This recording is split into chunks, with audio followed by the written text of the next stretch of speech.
Olá, pessoal. Muito bem-vindos ao webinar para a gente falar um pouquinho mais de FinTech. Eu sou Cauê, executivo de negócios da UDS, atendo os clientes internacionais e enterprise da empresa, e hoje eu vou estar aqui falando com vocês e estressando um pouquinho mais um novo produto que nós estamos levando para o mercado, que é a FinTech.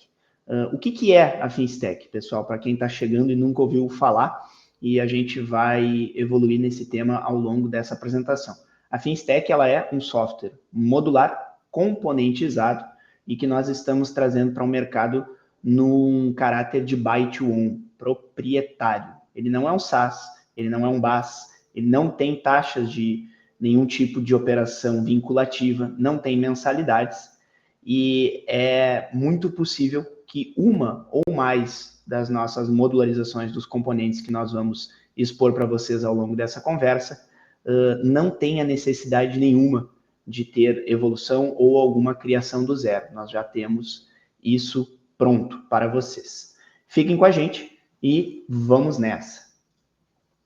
Quem é que normalmente demonstra o interesse e vê valor na FinTech, pessoal? Nós identificamos, à medida que nós fomos maturando esta oferta, que existem 4 personas, e aqui, por favor, não se atenham a necessariamente os cargos, mas sim as responsabilidades de cada um.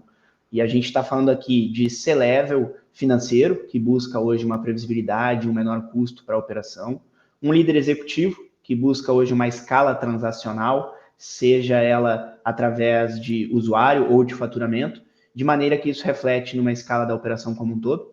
E quando a gente está falando em líderes, tanto de produto quanto líderes técnicos, a gente está falando em problemas de integração, que dificultam tanto a evolução de um sistema, uma aplicação como o produto digital, ou até mesmo um problema de integração que afete um fixing ou algum tipo de evolução do sistema como produto no seu ciclo de vida técnico, né? E aí, esses dois líderes, eles têm um fit e veem muito valor na FinTech, porque a gente está oferecendo para vocês liberdade em relação à escala, tanto do produto quanto do serviço técnico ou da disponibilidade dessa solução.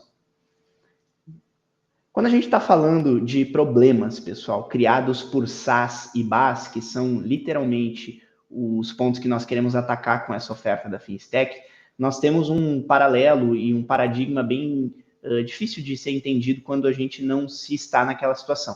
E possivelmente muitos de vocês vão se identificar com as operações de vocês que hoje estão restritas a um serviço de SaaS ou de BaaS, que quanto mais a operação de vocês cresce, mais caro ela vai ficando. E isso se dá, muitas vezes, por uma cobrança que acontece e está vinculada a um usuário, uma cobrança que ela está vinculada a um tipo de cartão, né? Uma atividade, não necessariamente esse cartão está retornando faturamento e receita para vocês, algum tipo de cobrança vinculada a transações, independente dessas transações representarem faturamento na ponta. A gente sabe que quando estamos falando de ambiente virtual tem muito chargeback, tem muita questão de reembolso, e até mesmo cobranças por volume, em que não necessariamente retornam o valor agregado para a solução de vocês, mas acabam se tornando como se fosse um tipo de câncer para a operação, porque ela priva o crescimento saudável dessa operação transacional. E aí a gente tem diversos outros problemas quando a gente está falando de SaaS e BaaS,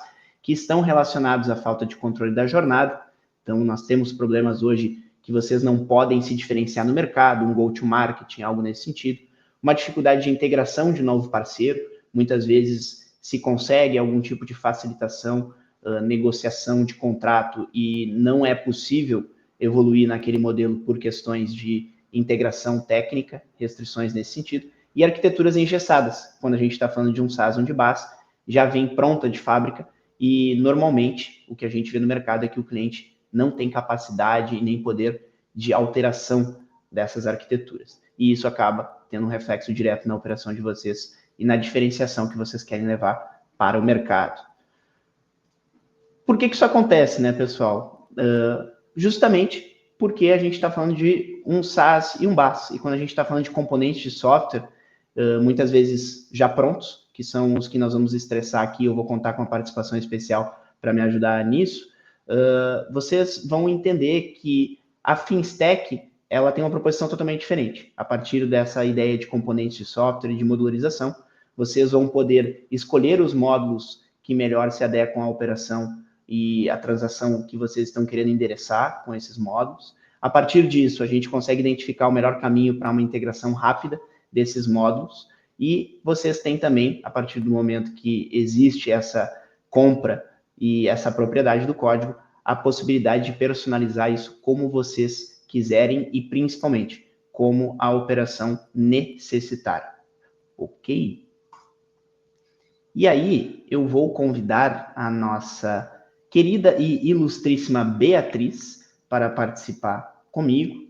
A Beatriz, pessoal, ela é a mãe da Finstack, então, muito da forma que a gente segmentou, escopou e orquestrou a modularização desses componentes passou pela Beatriz. Ela nos ajudou a entender o que fazia sentido a gente delimitar como orquestrador de pagamento, onde é que esse orquestrador de pagamento já começaria a ter uma sinergia com o próprio gateway, a parte do que compõe o módulo de multi-benefícios, o módulo de cashback, a parte do core bancário, que é hoje um mar de oportunidades para quem está buscando se posicionar como banco digital, a própria parte do fluxo Pix, gestão de cartão e da parte do mobile banking.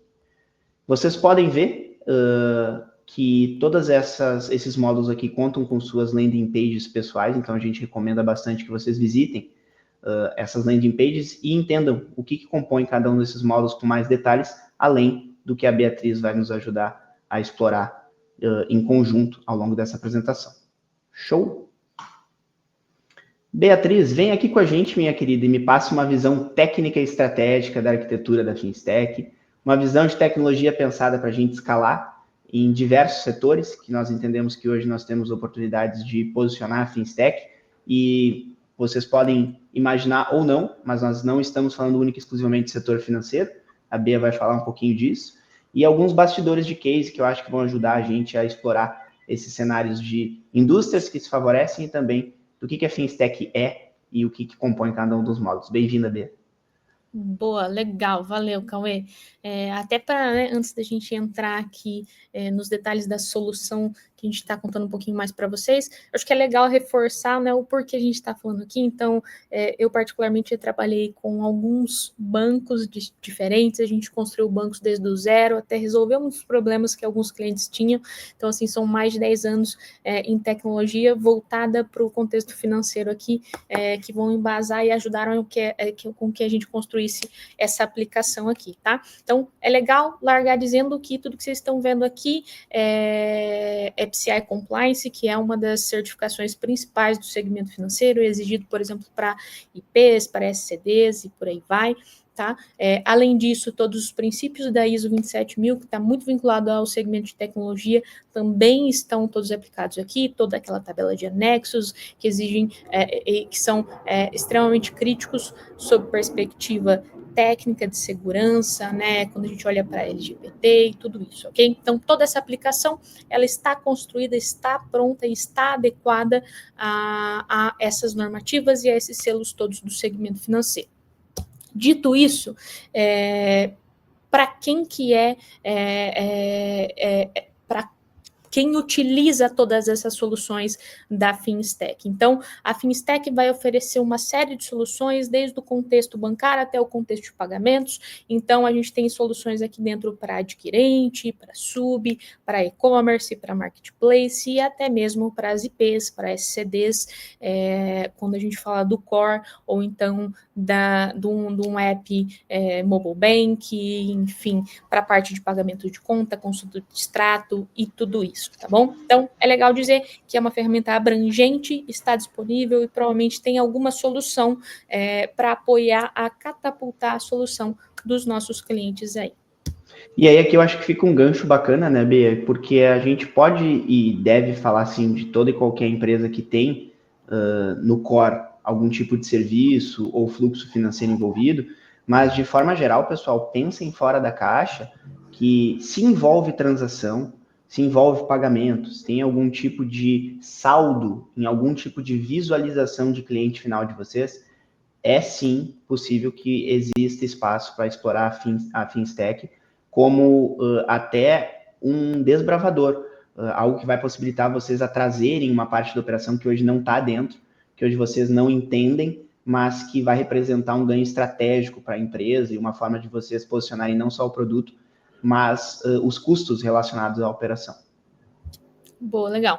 E reforçando, foi garantindo princípios de qualidade, princípios normativos e proporcionando essa série de soluções que estão aqui, que a gente está falando um pouco mais, que alguns dos cases nasceram, que vocês podem ver aí, né? Então, a Verocard foi uma plataforma de benefício em que a gente otimizou em mais de 25% a performance que eles tinham na operação, que era um calcanhar de Aquiles. A Madeiro, com 35 dias, a empresa tinha um sistema, uma solução completamente nova de cashback. A Cooper, com 4 meses, a gente subiu um banco. Né? Então, assim, não é um serviço, é um banco inteiro. Então, isso é muito legal de falar. E a Enjoei, a gente viabilizou a independência no contexto de pagamentos, auxiliando ela aí a correr no caminho regulado, a propor um novo arranjo de pagamentos junto ao Bacen e junto ao seu negócio para viabilizar taxas mais atrativas para processamento de todos os seus pagamentos aí. Maravilha. E aí, pessoal, eu gosto muito de explicar para vocês, a gente veio aqui para falar da Finstech, mas obviamente nós não podemos deixar de falar de quem está por trás da Finstech, e a Bea representa muito disso também, mas a ODS como um todo, pessoal, nós estamos falando de um produto da ODS, a Finstech, ela tem por trás uma empresa de tecnologia e soluções tecnológicas de mais de 20 anos de experiência, mais de 5 mil projetos, com 4 unidades de negócio, então vocês vão estar adquirindo um produto que, além disso, vem ligado e vinculado a um fornecedor que pode apoiá-los não só na evolução desse produto, depois dele adquirido, se assim vocês quiserem, mas também em outras frentes que podem replicar a qualidade de serviço que a gente vai estar entregando com a Finstech para vocês também. Isso é legal reforçar. Eu preciso ter time que esteja pronto para gerir e manutenir essa solução? Não. A UDS oferece e suporta esse tipo de serviço também. Então, a gente pode fazer toda a implantação também, todo o suporte, manutenção dessa solução, depois que a gente fizer aí o processo de go live dessas aplicações ou dessas soluções em específico, tá? Perfeito. E aí, pessoal, a gente trouxe um compilado de perguntas que normalmente eu e a Bia a gente escuta nas nossas diversas chamadas sobre Finstech. Elas têm um caráter tanto estratégico quanto técnico mais para o final. E eu gostaria muito de usar esse espaço aqui para revisar isso com vocês, para ter certeza que esses minutinhos que vocês dedicaram da atenção de vocês vão ser de valor e vocês vão sair daqui com todas as dúvidas sanadas. Então, quando estamos falando de Finstech, estamos falando de um BaaS ou de um SaaS? Não. Estamos falando de código entregável da Finstech. É código e vocês vão ter código proprietário de vocês, sem nenhum tipo de vínculo ou aluguel ligado a isso. Quanto custa?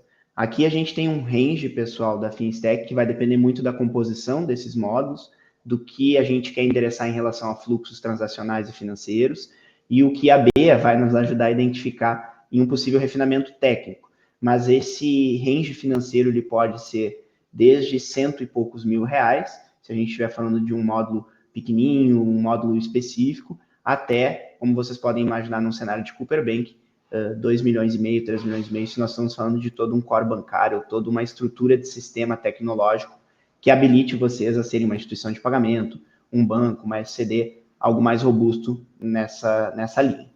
Tem recorrência, mensalidade ou algum custo fixo associado à Finstech? Não tem, pessoal. Nenhum, nem outro. Nem recorrência, nem mensalidade, nem custo fixo associado a ela. Existe, sim, um custo vinculado de sistema a cloud, né, B? Eu acho que isso é bem importante estar pontuado aqui. Mas ao sistema em si, algum tipo de custo que vai estar vinculado como se fosse um SaaS ou um BaaS? Não existe. Perfeito. Os custos vinculados aqui são da cloud escolhida, então um custo de infraestrutura e garantindo a propriedade do cliente em questão, e os custos de operação, né, no caso de pagamento, ou eventualmente um custo de uma adquirente, ou um custo de consulta KYC, ou esse tipo de coisa, mas não há adição de FII transação ou FII conta por parte da UDS e nenhum serviço prestado. Perfeito. E aí, número 4, pessoal, podem personalizar? Sim, é um dos principais diferenciais da FinStack. Junto com a propriedade do código vem essa autonomia que vocês têm, tanto de personalizar quanto evoluir esse código, tá, pessoal? E a gente fala isso porque ninguém melhor do que vocês para entender como que esse código deve ser evoluído para acompanhar a maturidade do negócio, as necessidades de vocês em diferenciação de mercado.